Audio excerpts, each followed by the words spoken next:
เนี่ยครับมาดูทุเรียน คือป ที่ ลู ปลู ก ก ทิ้งๆไว้แล้วก็ ปลูกแบบธรรมชาติเลย แค่ไม่ค่อยได้ดูแลเลยนะ นั่นน่ะสร้างดิน นี่ ขออนุญาต ดูทุเรียน โอ้เนี่ยปลูกแบบทิ้งๆเลยนะเนี่ยไม่ได้ไม่เจ้าของไม่ค่อยได้ดูแลนะของใครนะ ของอาหินแท้ หินแท้ เนี่ย นี่ บอกนี่ ปีนี้ยังติดลูกเลย โอ้ติดลูกเฉย 300,000เสือ นี่ คือมันน่าปลูกเพราะอะไร ปลูกทิ้งๆไว้เนี่ยมันก็มัน ธรรมชาติมากๆเลยแล้วเนี่ย ค่ะคืออย่ายอดท้อนะ คนที่รักทุเรียนทั้งหลาย นี่ คนที่ชอบกินทุเรียนทั้งหลา นี่ ย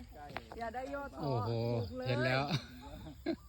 เราปลูกไป10 ต้น มันเหลือรอดต้นเดียวมันก็คุ้ม อื นะมันคุ้มอ่ะ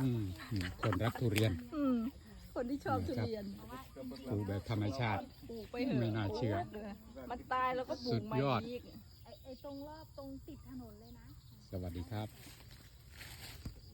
มันไกลกลุ่มพวกเราไงมันก็